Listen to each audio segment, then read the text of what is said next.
جی، آج ہم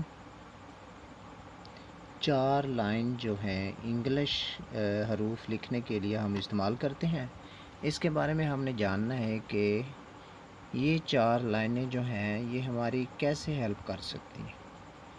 تو چونکہ ہم عموماً یہی انداز اپناتے ہیں، یوں ساتھ میں اس طرح، تو اگلے حروف جو ہیں وہ ہم اسمال لیٹرز وہ ہم یہ انداز اپنا لیتے ہیں۔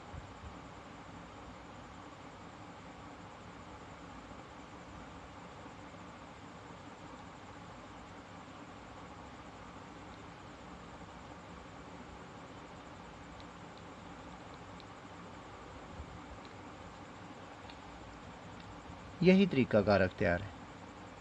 لیکن جو میں آپ لوگوں کے ساتھ بات شیئر کرنا چاہتا ہوں وہ یہ ہے کہ کیا ہم ہمیشہ یہ 4 لائنوں پر ہی لکھیں گے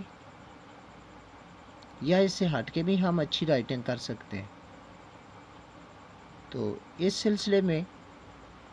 انشاءاللہ اگلی ویڈیو میں آپ کو بتاؤں گا کہ ہم یہ جو 4 لائنیں لگی ہیں ان کی مدد کے بغیر اچھی رائٹنگ کیسے کر سکتے ہیں۔ تو انشاءاللہ اگلی ویڈیو میں ہم آپ کو اچھی رائٹنگ انگلش اس کے بارے میں بتائیں گے کہ کیسے کی جا سکتی ہے۔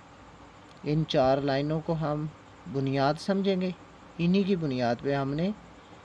اردو لکھائی کے لیے جو پیپر استعمال ہوتا ہے اس پہ ہم نے سیکھنا ہے کہ یہ جو انگلش کے حروف ہیں یا انگلش ورڈنگ جو ہے وہ ہم کس طرح لکھ سکتے ہیں، اور شروع سے آخر تک ہماری جو تحریر ہے وہ دیدہ زیب رہے، خوبصورت نظر آئے، اچھا لکھا جائے، خوش خط لکھا جائے،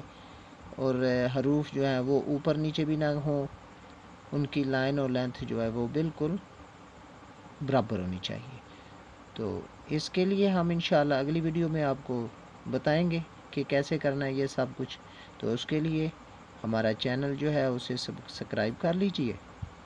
اور بیل آئیکن کو بھی کلک کر لیجئے تاکہ ہماری آنے والی ہر ویڈیو جو ہے وہ آپ تک پہنچ سکے اور ہمارے اس چینل سے آپ بھرپور فائدہ اٹھا سکیں۔